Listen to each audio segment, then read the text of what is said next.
নমস্কার, আমার নতুন একটা ভিডিওতে আপনাদের স্বাগত জানাই। আশা করছি আপনারা সবাই খুব ভালো আছেন। আর আজকে দেখতেই পাচ্ছেন একটা বৃষ্টি ভেজা মেঘলা দিন। আজ শনিবার, এখন সকাল 10টা বাজে। আর আমি ঘুম থেকে উঠেই চলে এসেছি সকালবেলায় ব্রেকফাস্ট করে আমরা বেরিয়ে পড়েছি। আজ যাচ্ছি ইকিয়াতে। ইকিয়া নরওয়ের একটা খুব পপুলার ফার্নিচার স্টোর।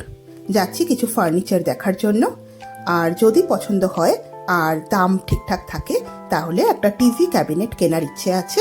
আর গুবলু বলেছে যে একটা ওর ট্রেন লাগবে, ট্রেন লাইন আর ট্রেন, তো সেটাও দেখি যদি ওখানে পাওয়া যায় তাহলে কিনবো। আর যেতে যেতে চলুন আজ আপনাদেরকে বলবো যে আপনারা সবাই জানেন যে নরওয়ে একটা ধনী দেশ। আপনারা যদি গুগলেও সার্চ করেন তাহলে দেখতে পারবেন টপ 10টা রিচেস্ট কান্ট্রিজ ইন দ্য ওয়ার্ল্ডের মধ্যে নরওয়ের নাম থাকে। এখন প্রশ্ন হলো, নরওয়ে ধনী দেশ কেন? নরওয়ে ন্যাচারাল রিসোর্সেস থেকে অনেক ইনকাম পায়, specially oil and gas export করে অনেক টাকা ইনকাম করে। আর এখানে লাইফস্টাইলও খুব ইন্টারেস্টিং। এখানে লোকজন মিনিমালিস্ট ডিজাইন পছন্দ করে। ছোট একটা flat, clean decoration, nature friendly products, hiking, fishing, camping. এখানে দেখছেন আমরা একটা টানেলের মধ্যে দিয়ে যাচ্ছি। তো যেটা বলছিলাম যে এখানের পাবলিক ট্রান্সপোর্ট খুবই ভালো, কিন্তু যদি কেউ হাইকিং করতে যান বা ক্যাম্পিং করতে যান, যেটা এখানে খুবই পপুলার, তাহলে একটা গাড়ি দরকার পড়ে, নিজের একটা কারের খুবই দরকার। আর এখানে ড্রাইভিং লাইসেন্সের কস্ট খুব বেশি হয়, রোড আর ড্রাইভিং রুলসও খুব স্ট্রিক্ট।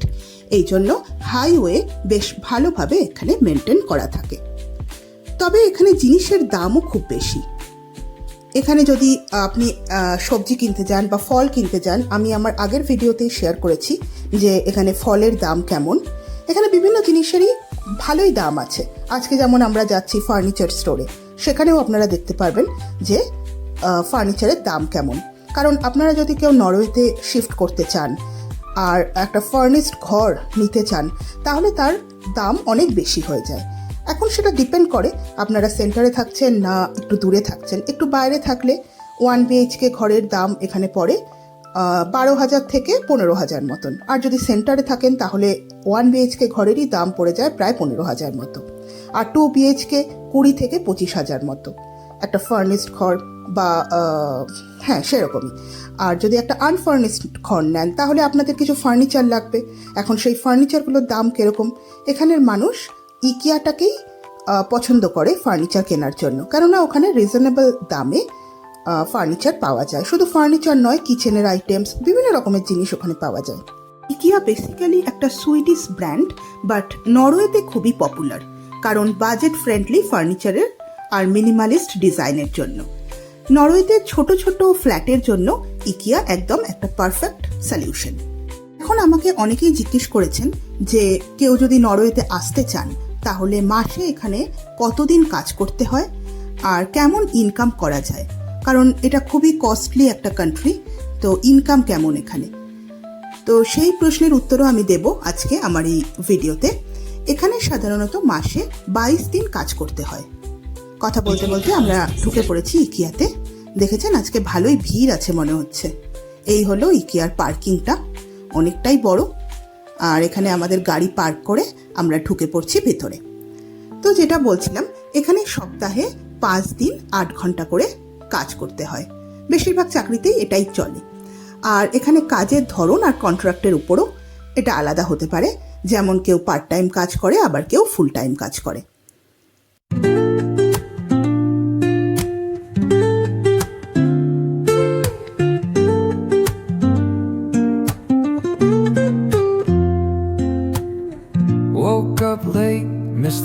এখানে আমরা ঢুকে পড়েছি ইকিয়াতে। আর ঢোকার সাথে সাথেই গুবলু বলল ওর নাকি খুব খিদে পেয়ে গেছে। বাইরে বেরোলেই ওর খিদে পায়, কিন্তু ঘরে থাকলে একদমই খেতে চায় না। তো যাই হোক, এটাই সব বাচ্চারাই হয়তো করে। এখানে একটা ফুড কাউন্টারও আছে, যেখানে আইসক্রিম বা সসেজ, যেটা ব্রেডের মধ্যে দেয়, সেই সসেজটার দাম এখানে 5 ক্রোনার, আইসক্রিমের দাম 15 ক্রোনার, যা ভারতীয় টাকায় প্রায় 120 টাকার মতো। আর এই সসেজটার দাম 5 ক্রোনার, যা ভারতীয় টাকায় প্রায় 40 টাকার মতো। এটা ভেজ নন ভেজ দুটোই আছে। আর আমরা নিয়ে নিয়েছিলাম সিনামন ব্রেড। এক একটা সিনামন ব্রেডের দাম পড়েছিল প্রায় 10 ক্রোনার, মানে ভারতীয় টাকায় প্রায় 80 টাকার মতো। এটা গুবলু খেতে খুব ভালোবাসে, আমরা দুটো নিয়েছিলাম। আর এটা একটু মিষ্টি থাকে, আর মিষ্টি জিনিস খেতেও খুব ভালোবাসে।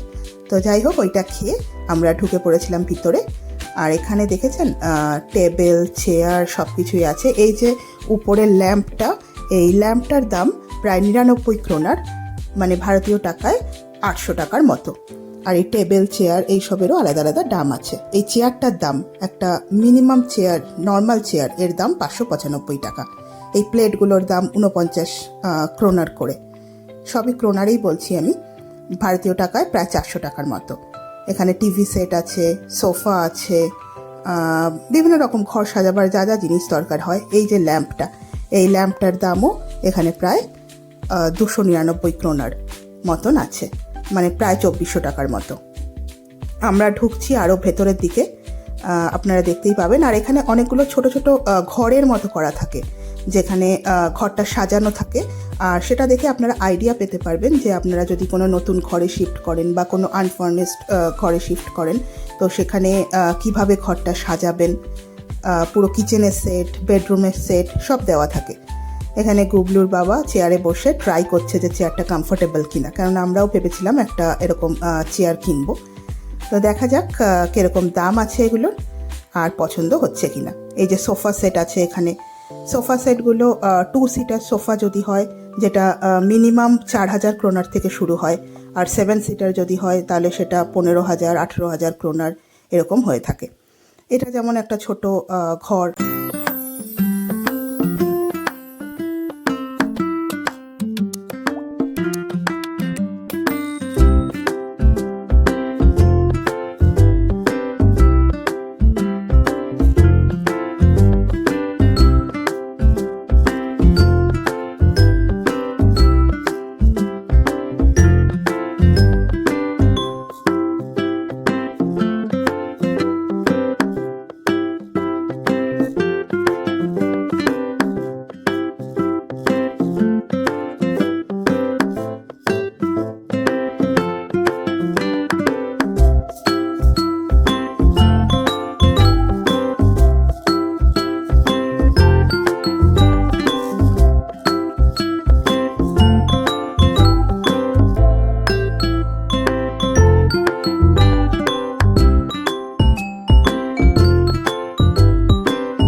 এখানে টেবিল ল্যাম্পগুলো গুবলুর খুব পছন্দ হয়েছিল।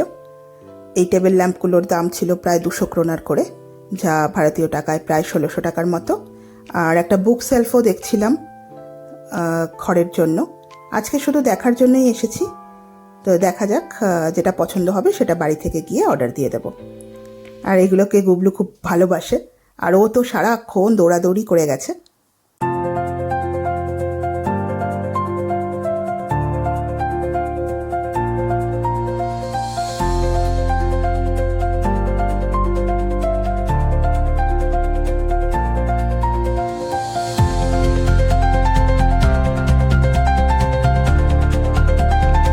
এখানে আসলে মনে হয় সব জিনিসগুলোই নিয়ে নিই ঘরের জন্য।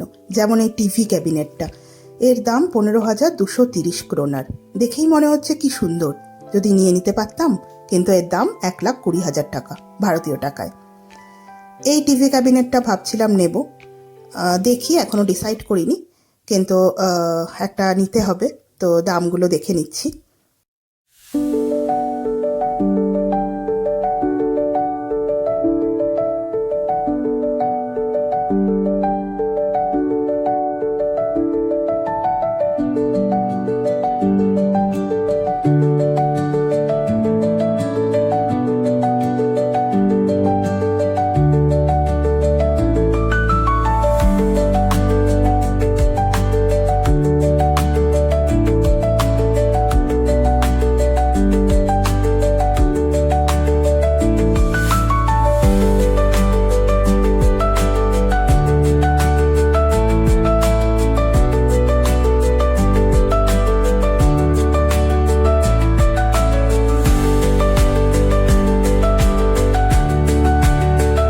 এখানে দেখেছেন অনেক রকম অফিস চেয়ার বা নর্মাল বসার চেয়ার এইসব আছে। মিনিমাম দাম প্রায় 600 ক্রোনারের মতো, আর সেখান থেকে 3000 ক্রোনার 4000 ক্রোনার পর্যন্তও দাম আছে, যা ভারতীয় টাকায় প্রায় 40,000 টাকার মতো।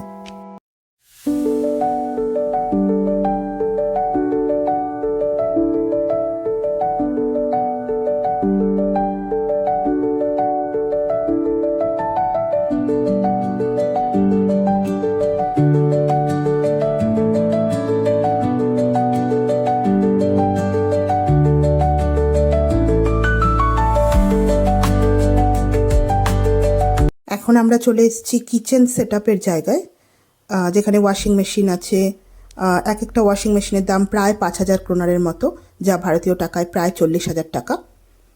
আর এখানে টেবিল চেয়ার, যেটা কিচেনে থাকে, টেবিল চেয়ারের সেট।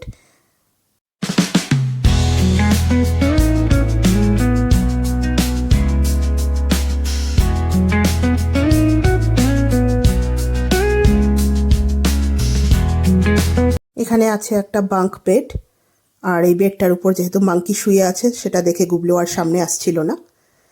ও নিয়ে নিয়েছিল একটা বাম্বল বি।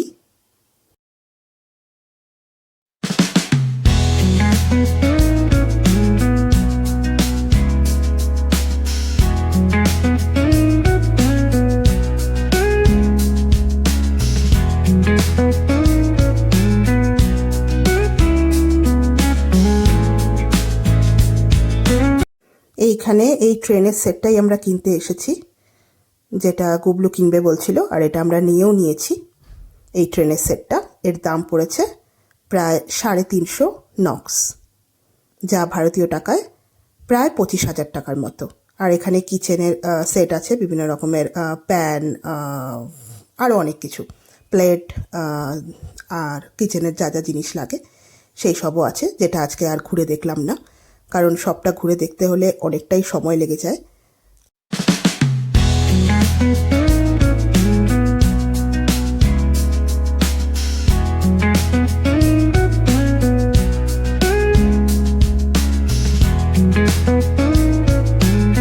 কাচের জারগুলো দেখতে বেশ ভালো, কিন্তু এক একটা কাচের জারের দাম প্রায় 219 ক্রোনার মতো। আর এই বোলগুলো 240 ক্রোনার, যা ভারতীয় টাকায় প্রায় 2000 টাকার মতো।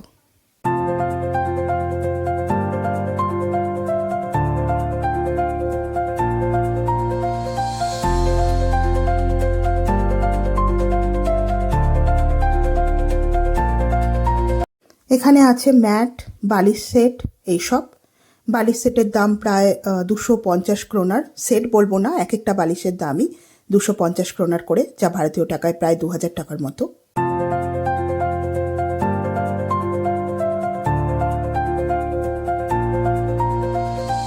কিন্তু এখানে যেটা সবচেয়ে ইন্টারেস্টিং জিনিস, সেটা হলো আমি এখানে কখনো বেডশিট পাইনি। মানে আমরা যেরকম আমাদের দেশে কালারফুল বেডশিট ইউজ করি, এখানে সেরকম দেখা যায় না। আর এগুলো হলো বিভিন্ন ম্যাট, যেটা এখানের মানুষ খুবই পছন্দ করেন ঘরে পাতার জন্য।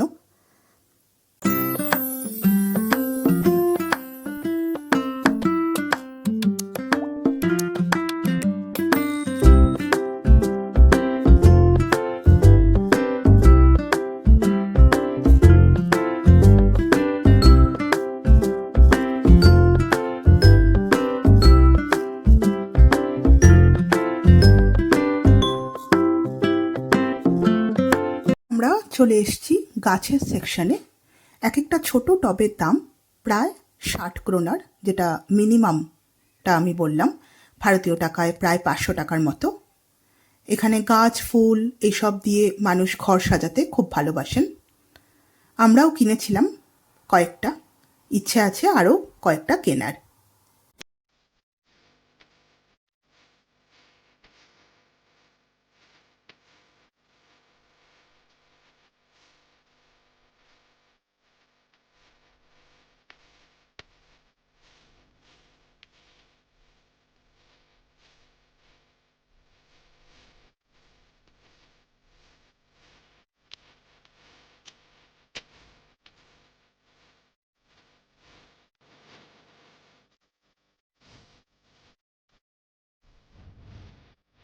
চলুন এখন বিল করে নেওয়া যাক। বিল করে নিই। এখানে যে ট্রেনটা কিনেছি আর বাম্বেল বিটা কিনেছি সেটার বিল করে বেরোনো যাক।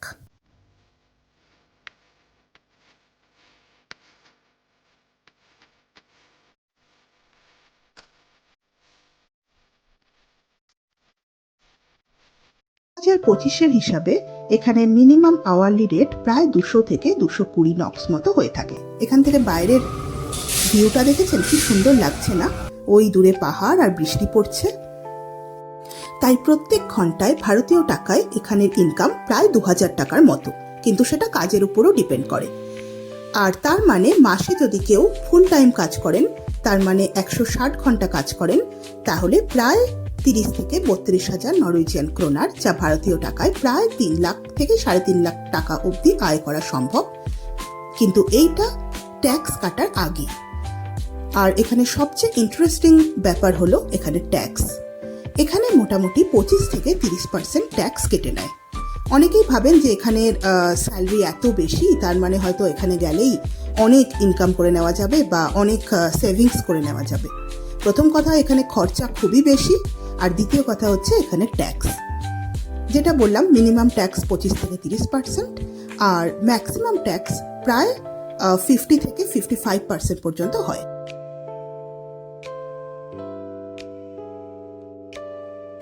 ফ্রেঞ্চ ফ্রাইজ খাবে? আর কি খাবে? হ্যাঁ, তাহলে কি খাবে?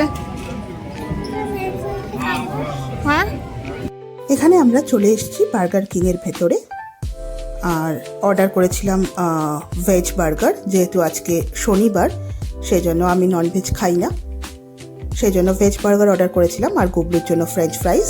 এক একটা ভেজ বার্গারের দাম আমাদের পড়েছিল প্রায় 100 ক্রোনার মতো, যা ভারতীয় টাকায় 800 টাকা।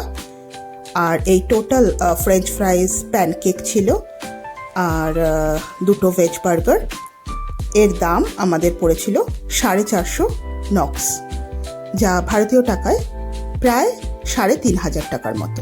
বুঝতেই পারছেন এখানে যদি একদিন বাইরে মিনিমাম কিছু খাওয়া দাওয়া করতে হয় তাহলে ভারতীয় টাকায় প্রায় 4000 টাকার মতো খরচা হয়েই যায়। চলুন আজকের ব্লগটা এখানেই শেষ করছি। এমনিতেই ব্লগটা অনেকটাই বড় হয়ে গেছে। কথা হচ্ছে আপনাদের সাথে পরের একটা ভিডিওতে। টাটা।